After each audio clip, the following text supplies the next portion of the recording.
오늘 22장 1절 말씀을 보면 아람과 이스라엘 사이에 전쟁이 없이 3년을 지냈다 하는 이야기가 먼저 시작이 됩니다. 세상의 모든 나라들이야 전쟁을 하든지 아니면 평화의 시기든지 결국 둘 중에 하나일 거 아닙니까? 전쟁이 절대로 가벼운 사건은 아니고 그로 인해서 수많은 비극과 참상들이 벌어지기는 하니 정말 중요한 일이기는 하지만 한 발짝 물러나서 냉정하게 생각을 해보면 국가 간에는 결국 전쟁을 하든지 아니면 평화의 시기든지 둘 중에 하나일 터이고 그것은 분명히 영원히 지속되지를 않으니 어떤 시기가 정해질 터인데 이게 뭐 그리 중요한 얘기라고 22장 1절에 이 얘기를 적어 놓았을까 하는 겁니다. 자, 다시 한번 우리가 생각해야 되는 것은 성경이 기록될 때는 요즘처럼 종이에 해당되는 것이나 잉크에 해당되는 것이 그렇게 흔한 시절이 아니다 하는 거예요. 오늘날에도 종이를 많이 아끼고 절약해야 되겠습니다만 이제 젊은 세대들은 사실은 종이도 잘 안 쓰죠. 여러분 사용하시는 스마트폰에 얼마든지 메모, 노트 할 수 있는 아예 이제는 글자로 적는 게 아니라 영상과 음성으로 모든 것을 기록할 수 있는 시대니 그리고 얼마든지 무제한이라고 할 정도의 저장 공간들을 만들어낼 수 있고 또 삭제하고 하는 것이 능수능란하게 되니 이런 건 요즘엔 말거리도 되지를 않습니다. 그러나 이 고대의 사회에는 뭔가를 기록한다는 것은 그냥 개인의 사적인 취미생활 정도가 아니라 대단히 중요한 의미 있는 행위입니다. 그런데 지금 더더군다나 개인의 기록 문서도 아니요 국가 단위의 문서도 아닌 영원히 보존될 하나님의 말씀에 무엇 때문에 이런 얘기를 기록해 놓았을까? 자, 그 앞에 구절인 21장 29절이었죠. 지난주에 우리가 살펴본 말씀인데요. 여기에서 나타난 독특한 표현인 겸비라고 하는 단어가 29절 상반절에 2번 반복됐습니다. 그래서 하나님께서 아합의 집안에 내리시고자 했던 심판, 그 멸망을 조금 유예해 주는 표현이 있었어요. 지난 시간에 우리가 살펴봤었던 나봇의 포도원을 뺏은 이유 때문에 21장 21절 기억하십니까? 여호와의 말씀이 내가 재앙을 내려서 아합 너에게 속한 남자는 이스라엘 가운데 매인자나 노인자를 다 멸할 것이다. 아합의 집안에 이제 남자는 한 명도 남지 않고 완전히 멸종을 당하게 될 것이다 했는데 그것을 29절을 보면 아합 당대에는 그렇게 행하지 아니하시고 아합의 아들 때에 가서 그런 재앙을 내리겠다고 유예하셨단 말이에요.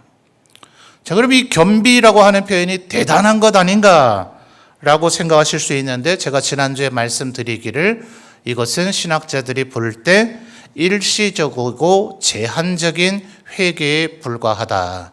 더 나아가서는 그저 뉘우침성밖에 되지를 않는다. 왜냐하면요. 27절을 보시면 21장 27절이에요. 21장 27절을 보면 아합이 외형적으로는 회개하는 듯한 모습은 보였어요.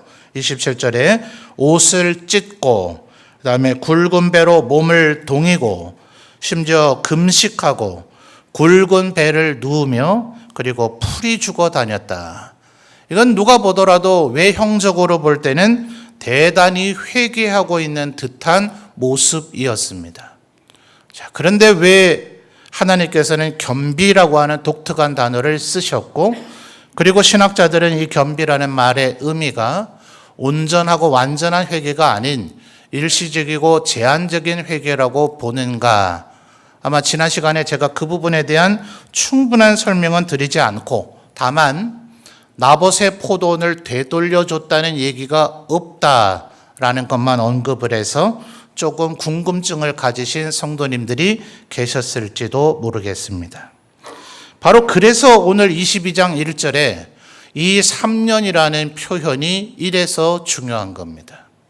오늘 53절까지나 되는 긴 장을 읽으셨는데 이 긴 22장을 읽으면서 나봇의 얘기 한 번도 나오질 않죠?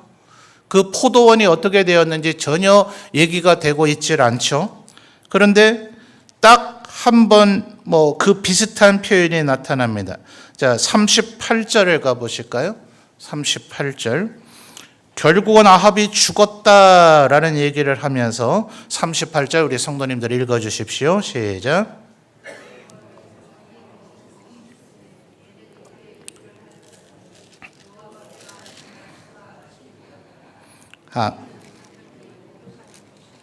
아멘. 자, 요 얘기가 뭐 그리 중요한 얘기라고 요 얘기를 했을까요? 자, 21장 19절로 가보죠. 21장 19절이요. 21장 19절 우리 성도님들 읽어주십시오. 시작.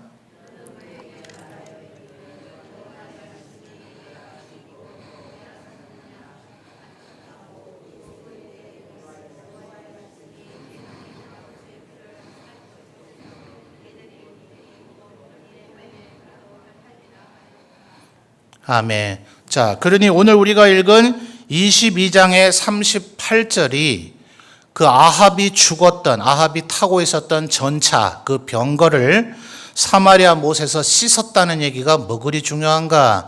그걸 씻으면서 그 병거에 묻어있는 아합의 피가 물과 함께 흘러가니 그것을 개들이 핥게 되어서 21장 19절에 하셨던 하나님의 이 심판의 말씀이 성취되었다는 것을 지금 얘기해 주고 있는 거예요.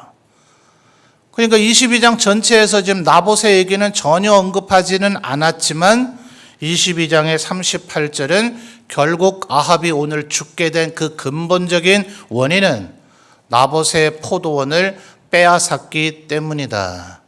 그것을 결국 겸비했는지는 모르지만 나봇의 포도원을 빼앗았고 그를 뭐라 했어요? 하나님과 왕을 저주했다라는 누명을 씌워서 사형을 받게 했죠. 자, 이것은 음모입니다. 음모와 거짓에 따른 일종의 사법살인이죠. 그에게 마치 하나님을 저주하고 왕을 저주한 죄가 있다는 누명을 씌워서 죽였으니 왕권을 남용한 가장 치명적인 범죄 중에 하나입니다. 하나님께서 지금 그것 때문에 너희 집안을 멸하겠다 하셨다면 최소한 나봇은 뭐 해야 됩니까? 그 고을 수령들을 잡아들여서 비록 이세벨이 그렇게 했다 하더라도 이세벨도 처벌하든지 아니면 나봇의 고을의 그 장로들과 그들이 거짓 증언을 사주한 자들도 처벌하든지 그렇게 하고 나봇이나 혹은 나봇의 아들, 나봇의 형제, 나봇의 딸들에게라도 나봇의 포도원을 돌려줘야 되죠. 그리고 그 죽음에 대한 변상으로서의 율법에 따른 변상을 해야 합니다. 그리고 하나님 앞에 속건제와 속죄제를 드려야 진정한 회개를 했다라고 할 수가 있을 거예요. 물론 그 뒤에 더 이상의 악행을 하지 말았어야 되죠. 그런데 22장 1절의 얘기는 지금 뭡니까? 하나님께서 지금 갑자기 3년이 지나고 나자 아합이 심심한데 전쟁이나 해볼까 하면서 3년 동안 참았다가 전쟁을 일으켰다는 얘기가 아니라 하나님께서 3년 동안 아합에게 기회를 주셨다 이 말인 거예요. 여러분 다니엘서 기억하십니까? 다니엘서를 보면 느부갓네살이라고 하는 바벨론의 그 대제국을 건설한 왕 대단하죠. 바벨론이라고 하는 그 성 자체가 완전히 폐허가 되어버렸어요. 이라크 지역이. 그리고 황량한 사막에 대해서 지금도 가장 못 사는 나라들 중에 하나죠. 바벨론을 재건하고자 하는 자도 심판을 받을 것이다. 하나님께서 선지자들에게 예언하기도 하셨어요. 헬라의 대제국을 건설한 이제 바벨론, 메데, 파사, 그 다음에 헬라 아닙니까? 헬라의 대제국을 건설한 알렉산더 대왕이 그리스, 유럽에서 출발해서 오늘날의 투르키에 그리고 이라크, 이란 지역을 정복해 나가면서 자기의 원래 본 고향이었던 그리스는 자기가 만든 제국의 가장 서쪽 끝에 위치하게 됩니다. 자, 영토가 넓어진데 수도가 서쪽 끝에 있으면 통치하기 어렵죠. 그래서 그는 수도를 바벨론으로 옮기려고 합니다. 그래서 그 결정을 말하고 난 그 다음날 그는 까닭모를 열병으로 죽었습니다. 세계사에서는 그냥 미스테리예요. 그래서 알렉산더가 후계자도 없이 죽었기 때문에 그의 대제국은 4명의 장군들에게 쪼개져서 그 중에 하나인 셀주크 왕조가 이스라엘 땅을 다스리게 되는 그 폭군 안티오쿠스가 출현하게 됩니다. 알렉산더 왜 죽었나? 바로 그 바벨론을 재건하려다가 죽었다 이 말이에요. 그러니까 이 대제국 얼마나 대단했는지 그 뒤에 한 번도 재건되질 않았는데 그 바벨론이 20세기에 고고하게 발굴이 되어져서 살펴보니까 그 성벽의 두께가 성벽 위로 전차가 달리는 게 가능했던 두께였어요. 그 높이는 오늘날의 고층 아파트보다 더 높았어요. 그 어떤 사람도 바벨론을 함락시킬 수가 없다는 것이 현대 고고학자들의 평평입니다. 그런데 그것이 하루아침에 무너져요. 그러니까 느부갓네살에게 하나님이 깨닫게 하신 건 바로 그겁니다. 네가 이렇게 어마어마한 대제국을 만든 것 같으냐? 하나님 내가 바로 너에게 주면 네가 이런 제국을 만들 수 있는 것이고 내가 빼앗으면 하루아침에 네가 멸망하는 거다. 지금 우리가 이 열왕기에서 계속 보는 주제가 뭡니까? 누가 진정한 하나님인가? 여호와 그가 하나님이시다. 그게 갈멜산 정상의 대결의 가장 핵심이었다 하지 않아요? 그리고 한나, 사무엘의 어머니 한나가 사무엘을 낳았을 때 주신이도 하나님이시고 부자가 되게 하시거나 가난하게 하시거나 높은 자리에 세우시거나 패망하게 하거나 그게 다 하나님이 하시는 거다. 가브리엘 천사를 통해서 예수님을 낳게 될 것이라 했을 때 마리아가 부른 찬양 누가복음을 보시면 똑같은 표현들이 나타납니다. 바로 이거예요. 그러니까 느부갓네살에게도 그렇게 경고했죠. 7대 이제 미치광이가 되게 하고 하시면서 네가 하나님 앞에서 이 너의 그 악행을 회개하고 살면은 네가 하나님께서 용서해 주실 것이다 했는데 느부갓네살이 1년을 버티질 못하죠. 1년이 됐을 때 그의 입으로 내가 만든 이 바벨론이 얼마나 대단한가라고 말하려고 했을 때 하나님께서 그를 미치광이가 되게 하셨다. 그러니까 1년 동안 기회를 준 거예요. 자, 지금 아합에게는 어떻게 했다고요? 3년 동안이나 하나님께서 기회를 주신 것이다 하는 거예요. 그러니 여러분 이거 심각하게 생각해 보셔야 됩니다. 혹시 내가 하나님 앞에 뉘우치기만 하고 후회하기만 하고 혹시 회개 안 한 것이 있지는 않은가? 자, 지금 나봇의 포도원 때문에 멸망을 당하게 됐는데 지금 왜 하필이면 3절부터 이제 길르앗 아못을 빼앗으러 전쟁을 하려고 하는가? 자, 이것도 20장으로 거슬러 가보죠. 20장 34절을 보겠습니다. 20장은 바로 지금 또다시 전쟁을 하는 이 아람 왕과의 아합의 전쟁에서 어떤 일이 있었던가 하는 거죠. 자, 20장의 34절입니다. 20장 34절. 우리 성도님들 읽어주세요. 시작.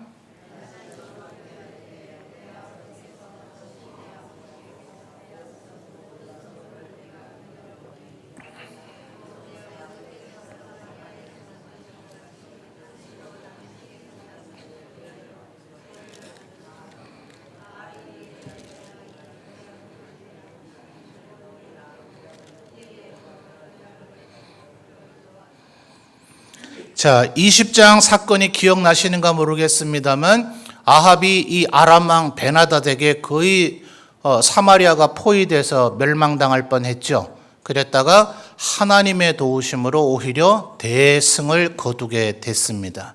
그랬더니 아합이 베나닷을 죽이질 않고 내 형제다 이런 소리 하면서 베나닷을 돌려보내죠. 그러면서 그때 한 것이 지금 34절에 빼앗은 모든 성읍이란 표현 찾으셨습니까? 이거 돌려주겠다고 베나닷이 약속하고 지금 겨우 목숨을 구걸해서 돌아간 겁니다. 근데 돌려줬어요? 안 돌려줬어요? 지금 우리 22장 오늘 읽은 이 길르앗 라못은 요단강 동쪽의 도피성 중에 하나이기도 한 이스라엘의 주요한 성읍 중에 하나입니다. 이거 안 돌려준 거예요. 지난 3년 동안. 그러니 여러분, 대적과 싸우게 될 때 함부로 우리가 아량을 보이면 안 됩니다. 언제나 우리가 해야 되는 것은 하나님이 죽이라, 여러분이 누군가를 죽일 일은 없을 거예요. 그러나 하나님께서 우리에게 그것을 해라 그러면 해야 되는 것이고 말아야 되면 말아야 되는 것인데, 이 아람 왕의 베나닷은 죽였어야 되는 거예요. 하나님께서 내가 그와 그의 군대를 네 손에 붙였다라고 얘기를 했는데 그걸 임의대로 놓아줬기 때문에 지금 이런 일이 생긴 겁니다. 자, 아까도 우리가 살펴봤습니다만 나봇의 포도원 때문에 하나님께서 심판하신 21장 21절의 말씀에 이게 지금 아합이 해당이 됐었습니까? 안 됐었습니까? 아합의 집안의 모든 남자를 하나님께서 죽이실 것이다. 여기 아합도 해당되겠죠? 그런데 지금 21장의 29절에서 아합이 겸비했기 때문에 네 아들 대해서 그 일을 행하겠다라고 유예해 주시기는 했어요. 근데 아합은 죽습니까? 안 죽습니까? 언젠간 사람은 죽죠. 그러니 지금 아합이 했었어야 될 일은 나봇의 포도원을 되돌려 주고 그리고 하나님의 말씀대로 살았어야 되죠. 그런데 자기가 저질러서 길르앗 라못을 되찾지 못한 것을 지금 2절과 3절을 보시면 여호사밧 왕이 와서 전쟁 참전하려고 온 게 아니죠. 오히려 아합 왕이 4절에 나와 함께 길르앗 라못으로 전쟁하러 가시겠는가? 이게 일종의 초대가 아니라 약간 협박성 발언이죠. 그런데 여호사밧이 지금 북이스라엘을 왜 방문했는가? 그리고 왜 여호사밧은 지금 아합 왕에게 이렇게 끌려다니는가? 서로 결혼 동맹 맺었거든요. 자식들을 지금 결혼시켜서 사돈이 되어져 버렸기 때문에 여호사밧은 이 말에 거절하지를 못하고 내 백성은 당신의 백성이고 내 말은 당신의 말들이고 나는 당신과 똑같고 이딴 소리 하면서 전쟁에 가자고 지금 끌려나가고 있는 모양새예요. 그러니까 아합은 지금 길르앗 라못을 치는 것, 이 전쟁을 결정하기 전에 먼저 하나님께 물었어야 됩니다. 여러분, 하나님의 백성들은 먼저 전쟁하면 안 돼요. 하나님께서 명령하셨을 때만 해야 됩니다. 그렇지 않았을 때는 언제나 방어를 해야 되는 거지, 하나님의 백성이 먼저 공격하는 것은 절대로 임의로 해서는 안 되는 겁니다. 다윗이 한평생의 피를 흘렸지만 그는 자신의 임의에 따른 행동을 한 게 아닙니다. 하나님께서 늘 그 지역을 정복하라는 명령에 따라서 움직인 것이라는 걸 기억해야 돼요.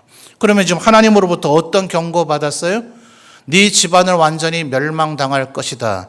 그리고 네가 조금 겸비하니 너는 아니지만 네 아들 때에 망할 것이다. 그러면 지금 아합이 힘써야 될 것은 더 이상 전쟁이나 무슨 경제나 외교나 이런 걸 힘쓸 때가 아니라 어떻게 하든지 하나님 말씀대로 살기를 이제 힘써야 자기 집안에 내려진 재앙이 그나마 거두어질 수 있죠. 여러분, 성경 전체를 보십시오. 하나님은 절대로 변하지 않으신다는 표현이 많이 나와요. 맞습니까? 하나님 변하지 않으시나요? 근데 성경에 보면 하나님이 변하시는 모습이 많이 나와요. 그런데 성경은 일관되게 하나님은 회전하는 그림자도 없으시다 하면서 절대로 변하지 않으신다 합니다. 왜 그럴까요? 하나님께서 우리를 사랑하신다는 것과 우리를 구원하신다는 면에서는 절대로 변하지 않으십니다. 그런데 하나님께서 심판을 한번 말씀하시고선 그것을 경감하거나 용서해 주거나 사해 준 사례가 얼마나 많이 나온지 몰라요. 그러니까 신학자들은 벌어지지 않은 일에 대해서 그렇게 상상하는 게 좀 위험하긴 하지만 아합이 여기서 겸비 수준이 아니라 정말 철저하고 온전한 회개를 했다면 아합과 그의 집안의 미래는 달라졌을지 모릅니다. 어쩌면 53절까지 뭐 때문에 읽었는가 여러분 생각하실지 몰라요. 이미 아합은 38절에서 죽어버렸잖아요. 그런데 53절 보시죠. 53절. 51절에서 53절은 아합의 아들의 얘기가 지금 나와요. 열왕기 하에서 이제 본격적으로 나오긴 할 건데요. 아직 이세벨과 이 아합의 아들인 이 아하시아가 어떻게 죽는지는 아직 나오질 않았습니다. 그런데 53절 보십시오. 바알을 섬겨 그에게 예배하여 이스라엘의 하나님 여호와를 노하시게 하기를 그의 아버지 누구죠? 아합의 온갖 행위같이 하였더라. 지 아들 신경 썼어야죠. 하나님이 자기 집안의 모든 남자 망하게 한순간에 멸하게 하신다 하셨잖아요. 이게 보통 얘기입니까? 우리가 읽기에도 두려울 정도로 저주의 얘기잖아요. 그러면 지금 힘써야 되는 건 길르아 라못 못 찾은 건 자기가 베나닷을 낳아줬기 때문에 그렇게 못 찾은 것이니 지금 그 전쟁을 벌일 때가 아니죠. 그리고 전쟁은 하나님께서 자기를 심판하기에 얼마나 좋은 장소예요. 그러니 심판의 구렁텅이로 자기가 나갈 것이 아니라 하나님 말씀대로 살아가기를 힘썼어야 자신의 아들 때라도 소망이 있었을 텐데 51절을 보면 그 아들 아하시아는 2년 만에 결국 죽습니다. 북이스라엘을 처음 세웠던 여로보암의 아들 왕된 지 2년 만에 죽었어요. 그 다음에 왕조로 세웠던 바하사의 아들 역시 왕된 지 2년 만에 죽었습니다. 이거는 그 아버지 때에서 결국 멸망했다는 얘기와 다를 바가 없는 얘기입니다. 무려 3년이나 기회를 줬지만 아합은 그것을 돌이키지 않았다. 자, 여러분 열왕기를 예레미야가 적은 이유가 뭐라 그랬습니까? 왜 우리나라 망했는가? 하나님이 안 계신 거 아닌가? 하나님이 무능력하신 거 아닌가? 하나님이 우리를 사랑 안 하신 거 아닌가? 자, 예레미야가 쓴 이 열왕기의 가장 대표적인 대답은 뭐라 그랬습니까? 너희 왕들 중에 선한 왕이 있었더냐 이 얘기죠. 그런데 오늘 우리는 또 다른 충격적인 일을 발견하게 되죠. 400명의 선지자가 선하지 않다는 것을요. 여러분 기이하죠? 그런데 갑자기 8절을 보면 이물라의 아들 미가야라는 사람이 나타납니다. 여러분 이 부분 22장을 읽을 때 이런 생각 안 해보셨나요? 엘리야 어디 갔어요? 왜 엘리야는 등장하지 않을까요? 400대 1인데 왜 하필이면 또 400명일까요? 갈멜산에서 엘리야와 대적했던 사람들 기억하십니까? 바알의 선지자 450명, 아세라 선지자 400명. 근데 묘하게 여기서 지금 하나님의 선지자라고 표현하기는 하지만 6절에 선지자 400명쯤이라고 되어 있는데요. 그 갈멜산 사건을 기록하고 있는 끄트머리에 기손강에서 바알의 선지자를 죽였다 이렇게 나와요. 그래서 학자들이 조금 견해가 나눠집니다. 그때 850명을 죽인 것인가 450명을 죽이고 400명이 도망간 것인가. 그러니까 이 400명은 지금 그 아세라의 선지자들을 지칭하는 것인가 하나님의 선지자를 지칭하는 것인가. 이 신학자들이 이런 것까지 쓸데없이 논쟁합니다. 상관없죠. 바알의 선지자든 아세라의 선지자든 하나님의 선지자든 간에 그들이 거짓을 말할 수 있다는 것을 기억하셔야 됩니다. 만약 하나님의 선지자라고 여겨진 사람이 단 한 명도 거짓을 말할 가능성이 없었다면 모세 율법에 선지자라 여겨지는 자가 너희에게 얘기를 하거든 그의 말이 성취되는가 이루어지는가 증험이 있는가 너희는 보고 판단하라. 그렇지 않으면 돌로 쳐서 죽이란 말이 왜 있었겠어요? 애초부터 하나님이 부르지 않았는데 하나님의 선지자임을 자처하는 자가 있을 수 있고 하나님의 선지자였었지만 가룟 유다가 그렇게 했듯 자기의 길로 가서 멸망의 길로 간버린 이도 있을 수 있고 한순간 다윗이 바세바와 범죄하듯 선지자라 여겨지고 평생 선지자답게 살았을지라도 한순간 그가 죄악에 사로잡혀 거짓을 말할 수도 있다는 것을 기억하셔야 됩니다. 와, 그럼 우린 도대체 누구를 의지하고 살아야 합니까? 여러분 목사 의지하면 똑같은 낭패를 당하게 돼요. 그럼 우린 도대체 누구를 의지해야 됩니까? 하나님의 말씀을 의지해야 되죠. 하나님의 말씀을 목사가 제대로 전하면 그 목사의 말은 들을 가치가 있는 말이 맞습니다. 근데 만약 목사가 하나님의 말씀이 아닌 그릇된 말씀을 전하면 그 말은 절대로 따르면 안 되는 겁니다. 그걸 우리가 어떻게 알아요? 그거를 알아야 되겠다고 그렇게 하겠다고 한 것이 우리의 선조들입니다. 500년 전쯤에 종교개혁이 1517년 루터에 의해서 시작되기 전, 그전에도 소위 중세 로마 카톨릭이라고 하는 교회가 그릇된 길로 갔을 때에도 오직 그렇게 하는 것은 하나님의 말씀대로가 아니다라고 외쳤다가 죽어간 수많은 사람들이 있습니다. 그들 때에만 갑자기 종교개혁이 일어난 게 아닙니다. 기이한 것은 그래서 개신교라고 여겨지는 그룹 속에 이단들이 많긴 합니다. 왜냐하면 동방 정교회는 콘스탄티노플 대주교 혹은 모스크바 대주교의 말만 잘 들으면 되거든요. 서방 로마 캐톨릭은 로마 교황의 말만 잘 들으면 돼요. 그런데 이 개혁 그룹, 장로교든 순복음이든 감리교든 성결교든 뭐 이런 모든 교파들은 각각 자기가 하나님께서 우리에게 말씀을 주셨다라고 여기니 이단이 많이 생겨지는 그런 폐해는 있습니다.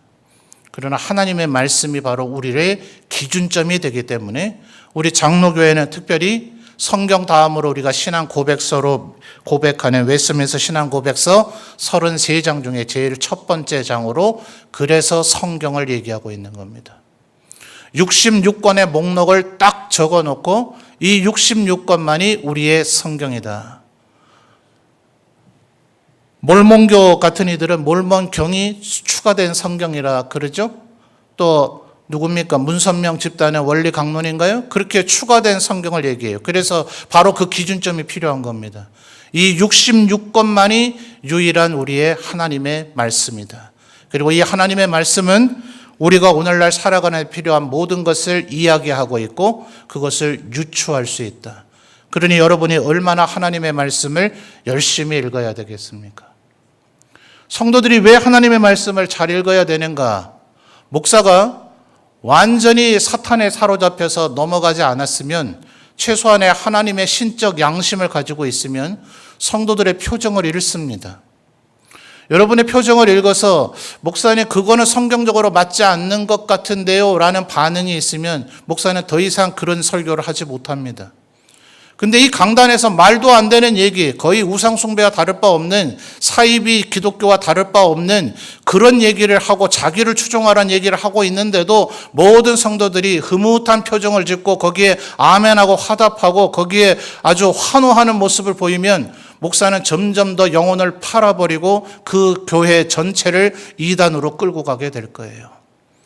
그러니 여러분 모두 다가 하나님의 말씀 속에 투철하게 살아있는 것, 그래서 여러분이 굳이 설교 도중에 목사님 하면서 손을 들고 그 설교는 틀렸지 않습니까? 라고 항의하지 않는다 하더라도 여러분의 표정이 하나님의 말씀을 진지하게 알고 있다는 것이 목사를 더 목사답게 정화하게 된단 말이에요. 성도의 수준과 목사의 수준은 같이 가는 겁니다. 그래서 여러분 이 지금 아합이 하나님의 말씀을 전혀 듣지 않았기 때문에 그래서 한번 생각을 해보십시오. 400명이 한결같이 승리한다. 이 말이 되겠습니까? 말이 안 된다 싶으니 여호사밧 왕이 이들밖에 없느냐라고 이렇게 묻습니다. 그래서 8절에 미가야를 데리고 오죠. 자, 8절 보십시오. 이스라엘의 왕이 여호사밧 왕에게 이르되 아직도 이물라의 아들 미가야 한 사람이 있으니 그로 말미암아 여호와께 물을 수 있으나 그다음 뭐라 그럽니까? 자, 그다음부터 그는 내게 대하여 우리 성도님들이 읽어봐 주실까요? 시작.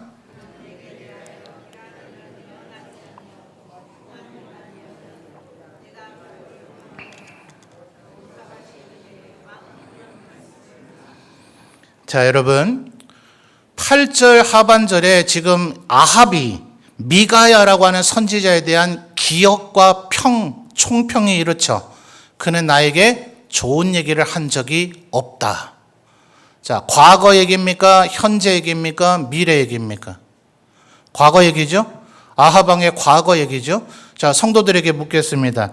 열왕기상 22장 이 아합이 죽는 이 순간 그 이전에 아합은 선한 자였습니까? 악한 자였습니까? 악한 자였죠. 그래서 엘리야에게 이스라엘을 괴롭히는 자여 너냐 이렇게 얘기하니 엘리야가 뭐라 그래요? 내가 언제 이스라엘을 괴롭혔냐? 너와 너의 아비 오므리 너희 집안이 이스라엘을 괴롭게 한 것이지 라고 얘기했잖아요. 그렇다면 자기가 죄악에 물들어 있던 그 시절에 그래서 21장 29절에 이 겸비가 진정한 회개가 아니라는 거예요. 이게 진정한 회개였다면 과거에 죄악에 빠져 있었던 자신에 대해서 쓴소리를 했던 미가야의 얘기는 그때는 나에게 안 좋은 얘기만 하는 사람이라고 여겼을지 모르지만 진정으로 회개했다면 이제 그 말이 좋았던 말이에요? 나빴던 말이에요? 좋았던 말이었다라고 얘기를 해야 되죠. 바울 사도는 그렇게 얘기하지 않잖아요. 자신이 스데반을 죽인 것을 잘했다고 자랑하지 않잖아요. 그 순간에는 그게 얼마나 자신만만했으면 그가 옷을 벗어났다 하죠. 옷을 벗어놓는 행위는 이 죽은 사람이 만약 죽지 않아야 될 이유가 있다면 이 옷을 벗어놓은 자 내가 이 죽음에 책임진다. 그 다음에 날 죽여라. 그 의미로 옷을 벗어놓은 거예요. 그러니까 스데반을 죽게 만들 때는 사울에게는 그것이 얼마나 절대절명하게 스데반을 죽여야 될 이유가 있다라고 여겼겠습니까? 그런데 회개하고 바울이 된 바울은 그 일에 대해서 단 한 번도 자랑한 적이 없죠. 내가 악행자요 포행자요 죄인 중에 괴수다라고 얘기하잖아요. 그 일에 대해서 자기를 얼마나 철저하게 자기를 책망합니까? 하나님의 집사를 죽게 만들었던 나라고 끊임없이 그는 회개하고 있죠. 그러면 이 8절에서 이 미가야에 대한 평가 자체가 이미 여전히 그는 나에게 안 좋은 소리만 하는 자다라는 이 말을 하고 있음 자체가 아합이 회개하지 않은 거죠. 웃기죠? 미가야를 부르라고 합니다. 그러니까 내시가 가서 지금 분위기 좋으니까 전부 좋은 말만 하니까 당신도 가거든 좋은 말만 하십시오. 이렇게까지 얘기를 했지만 14절에 미가야는 뭐라 그럽니까? 하나님이 내게 하신 말 그것만 내가 말할 것이다. 그렇게 얘기했는데 15절에 가니 어떻게 해요? 미가야가 웬걸 뭐라 그럽니까? 올라가서 승리하소서 이렇게 얘기해요. 자, 이게 성경에 글자로만 적혀 있으니까 어감이 좋지 이게 늘어나지 않아서 그런데요. 이게 진짜 승리한다는 얘기 아닙니다. 아합이 물어서 내가 가랴 말이야. 이 묻는 태도도 굉장히 시건방지죠. 하나님의 뜻을 묻는 자가 하나님 말씀하옵소서 제가 전쟁을 하리까 이래야 되는데 가랴 말랴 이러고 있죠. 그러니까 이 미가야가 뭐라 그래요? 가요 이기겠네. 가요 아주 대승을 거두겠네. 가십시오. 이렇게 지금 얘기하는 거예요. 그러니 아합이 뭐라 그럽니까? 16절에 내가 몇 번이나 하나님의 이름으로 맹세하게 해야 네가 여호와의 이름으로 진실한 것을 말하겠느냐. 그러니 뭐라 그럽니까? 하나님께서 꼬드기는 영을 내보내게 해서 그를 꼬드기라고 하셨다. 당신은 죽을 것이고 당신의 부하 군사들은 17절에 목자 없는 양같이 전부 흩어져 버리게 될 것이다. 그럼 이렇게까지라고 해도 물었으면 그 다음에 들어야 되죠. 근데 듣지 않고 미가야 선지자를 감옥에 가두라고 얘기하죠. 회개했습니까? 안 했습니까? 안 했죠. 회개했으면 이럴 수가 없잖아요. 회개했으면 미가야의 말을 들었어야죠. 미가야의 말을 들었으면 최소한 비참하게 병거 위에서 죽지는 않았겠죠. 그런데 이미 답을 정해놓고 물을 생각도 안 하고 그저 자기의 승리의 축복을 얻기만 바라니 또 보십시오. 30절에 이건 얼마나 야비한 행동입니까? 남유다에서 온 여호사밧은 지금 꼴로 전쟁터에 끌려나간 거예요. 그런데 자기는 왕복을 안 입고 여호사밧 왕복을 당신만 왕복을 입으랍니다. 세상에 이런 치사한 왕은 전쟁사에 없었습니다. 왕이 아예 그 전장터에 나가질 않든지 아니면 왕이 전장터에 직접 참전을 한다면 그의 갑옷으로부터 그의 무기 그리고 그가 탄 말, 그의 병거는 누가 봐도 왕의 병거라는 걸 드러냅니다. 그래야 아군이 지휘를 받습니다.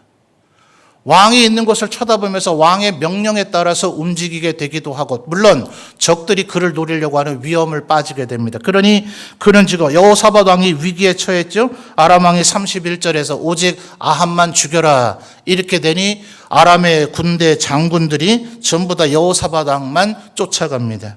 자, 34절 오늘의 제목이죠. 한 사람이 이름도 몰라요. 한 사람이 무심코 활을 당겼다. 난전이 벌어지게 되면 화살은 막 날립니다. 이렇게 되면 사실은 맞는 율이 떨어져요. 맞는율이 떨어져서 근본적으로 사람이 잘 맞지를 않습니다. 그리고 이렇게 날아가게 되면 누가 맞을지 알 길이 없어요. 그래서 아합을 노린 것도 아닙니다. 아합은 지금 왕복을 안 입고 있기 때문에 아합인지를 알아볼 길이 없죠. 그리고 무심코 활을 당겼는데 이스라엘 왕의 갑옷 뭐라고 되어 있죠? 솔기죠. 솔기. 솔기라고 번역되어 있지만은 이 왕의 갑옷이 통으로 되어 있지 않고 연결이 되어 있거든요. 그 연결 부위가 맞은 거예요. 자, 무심코 쐈는데 그 수많은 전장터에 있는 사람 중에 아합, 그것도 갑옷으로 온몸이 쌓여 있는데 하필이면 갑옷의 그 연결 부위, 가장 취약한 그 부분에 화살이 적중할 확률이 얼마일까요? 제로입니다, 제로. 세상적으로 보면 가장 재수 없는 죽음을 당한 것이고요. 이것은 바로 하나님의 심판이라는 것을 우리에게 보여주고 있는 겁니다. 여러분, 하나님이 3년의 기회를 주시면 그 전에 우리의 모습을 바꿔야 됩니다. 아합처럼 이렇게 끝까지 하나님이 수많은 기회를 주셨는데도 그것을 허비하고 흘려보내게 되면 결국 하나님의 심판에 따라서 목숨을 잃게 된다. 이 세상에 저절로 벌어지는 일은 아무것도 없고 우연히 벌어지는 일도 아무것도 없으며 하나님께서는 모든 것을 알고 계시고 모든 것을 지켜보고 계시다. 우리의 마음의 생각까지도 지켜보시는 하나님 앞에 날 대신해서 죽으신 그분의 은혜를 기억하며 우리의 거룩한 삶을 살아가시기를 다시 한번 이 아합을 교훈 삼아 다짐하고 결단하시는 우리 모든 성도들이 되시기를 바랍니다.